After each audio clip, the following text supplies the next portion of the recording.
Hey there, folks. Skip Erskine here, values-driven coaching, and I thank you for the value of your time. I so appreciate that. Ready for this week's Tuesday takeaway. So let's talk about client retention.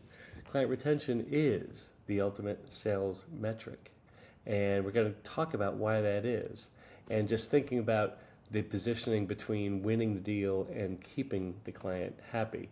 So winning the business proves you can sell, but keeping it proves that the client continues to see your value. And what are we all about? Making value visible. So let's jump right into this week, shall we? Great. So winning is only the beginning.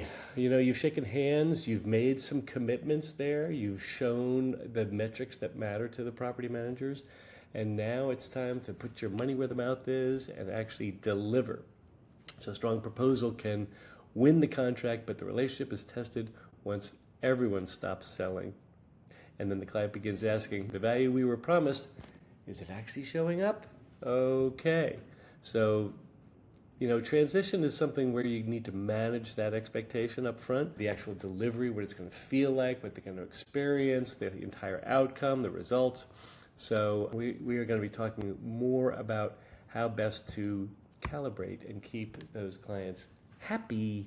So retention means that the client can still see the reasons to stay. And if you give them enough reasons, then they can be able to defend keeping you and even not even going out to bid, even though the owner says you need to go out to bid every so often. And they rarely want the disruption of replacing a service partner, so they will endure pain, extreme pain, just to, you know, keep themselves from having to make the change. It's like root canal. You're just pulling the tooth out without Novocaine. So RFPs, walks, reviews, presentations, references, negotiations, transitions, all these things. So when a provider actually gets replaced, the client is usually concluding that the pain, the effort, the risk of making a change, is it worth it? It better be. So things need to be sometimes pretty dire. That retention is rarely accidental. It's value recognized, reinforced, and re-earned over time. Keep on talking about that. Compliance isn't the same thing as being hard to replace. So being invaluable, being the irreplaceable service partner that we're all trying to position ourselves as, compliance means that you've just checked all the boxes and you've completed your scope and you can go home. That may keep you from getting fired today, but it may not be enough to keep your job. So it doesn't necessarily make you difficult to replace tomorrow. So the easier the task, the more replaceable you are. So the more, not that you're trying to make your work more complex, but if you can share that the processes that goes behind your service delivery are actually studied and curated and trained and reinforced, and all those things, like, whoa, okay, I didn't know that about you. That's great. Now that I can see underneath the hood, now that we've shaken hands, we're actually doing business together, I can actually see what makes you tick, and it's quite impressive. So the question is not only did we do the work, the strong question is, did we create a stronger reason to choose us again? And so that's really kind of showing your value all the way along, showing your methodology, showing your thought process, showing your innovation. And this is where we strengthen up. Strengthen up is the retention engine. Show that choosing you was a sound decision. And number two, make value visible after the award, not only before it. So did those metrics that matter? Did the value that we shined light on, did we make it more visible? Are these the things that still matter to you today? And then give the client stronger reasons to retain you and advocate for you. So if you can show the evidence and the backup as to why those metrics that mattered in the beginning that are still coming true today, and here's a new trend that we didn't have before, but we're now equipping you with, so that, holy crow, the next time you even think about going out to bid, your competition better have those check marks next to those particular metrics that you're bragging about throughout the service process. So it's strengthening and serving. The sale should make the relationship stronger, not signal the end of the sales process. So be thinking about the BDMs that stay involved in the deal long after the sale, and ensure that the baton that said, hey, service team, hey, operations team, hey, account managers, this is what's been promised, we need to deliver on these, and then continuously check back in with the clients. Small proofs, I talked about evidence, small proofs accumulate into stronger trust. Small actions that build Lasting trust, things like preventing issues before they reach the client. Did you see something and solve something in the real time? Restore property manager bandwidth. Have we been able to do something that they would ordinarily do? Let's take property walks, for example. A lot of times they'll just outsource that to an APM or to a PA, or maybe they'll just have you do it on your own and then report back to them because they're so busy. They have deliverables due today. They have a number of different things on their plate. Provide ownership ready evidence, and that means doing what you said you're going to do in a format that actually looks like, whoa, this is the valued, trusted service partner that I'm hanging my hat on, and here's a format and here's a report of something that happened in my sleep that I can just flip right on over to the owner, and then we're off to the races. Improve tenant and stakeholder experience. Was there an interaction there? Was there a condition that was not just met but surpassed? Like, whoa, we were so happy. Like, who's that security company? Who's that landscape company? Who's that janitorial company? Yeah. Once you kind of make that impression and keep that standard high, then you get to turn heads, and the experience of those stakeholders actually can come back as compliments, and that helps boost the reputation of your property manager. Create measurable improvements. Show the quantifiable evidence. Show the proof that it's working. Show the proof that your EMR is being reduced. Show the proof of your service rate is becoming more efficient, or here's what this has prevented. By us investing in this, we've now prevented this calamity from happening.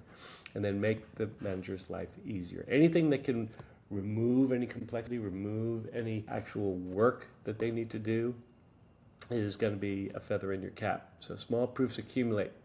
Over time, the relationship becomes more valuable than the contract itself.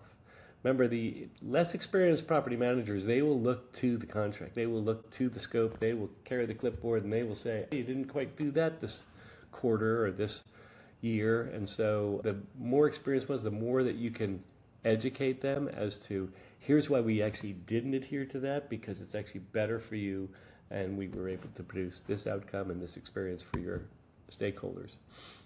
Don't stop at, is the client happy? Don't just assume that no news is good news. We've done what we've done in the last 90 days that gives this client stronger reasons to retain us or choose us again. So what have we done? What improvements were made, what outcomes were created, what risk was reduced, what problems were prevented, what bandwidth was restored. Think about things in their world. What is their nomenclature? What's important to them?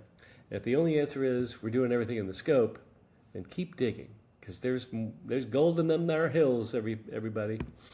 Retention changes the growth math. So think about the growth math. If you've got to grow by having to backfill and replace some of the clients that you currently have, then that's growth with intent to kind of create a net growth level that can, hopefully be positive more than the business that's lost. So strong growth, a strong retained base lets business development build on trust instead of refilling a leaky bucket. So the more you have to replace, the less you can rely on that client retention, actual percentage, and then as you just kind of making things up on volume.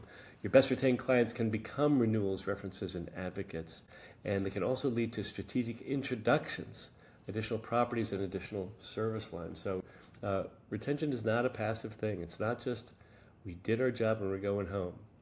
It supports profitable growth and reduces revenue replacement pressure. So run this 20-minute retention review in your own operation here.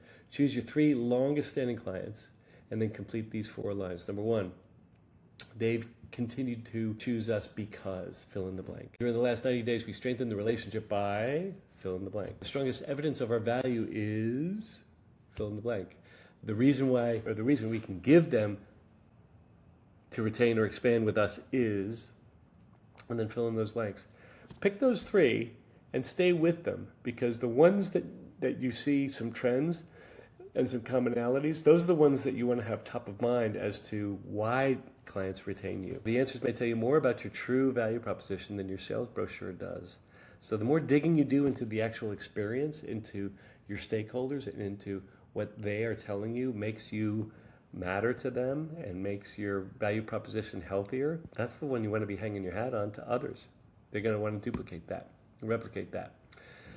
So go deeper in values-driven sales mastery. It begins on September 9. That's right around the corner here. I can't believe we're at this stage in August. We're at the very, very end here. Early bird pricing ends on Monday, August 31st, and the program starts on September 9. In VDSM, we do go deeper into how to strengthen the client relationship after the sale and then improve retention, renewal confidence, and referrals. The 3 R's of success right there. Making value visible throughout the account lifecycle and grow through trust rather than constant replacement. These are very, very tangible, chewy, yummy lessons that are expanded upon in values-driven sales mastery. So I hope to see you on the inside. And if you have any questions about it, just book a call with me. We'll book a strategy session. We'll explore where you are and what lies ahead, and then if BDSM is right for you. Skip Erskine, Values-Driven Coaching, and I so appreciate the value of your time.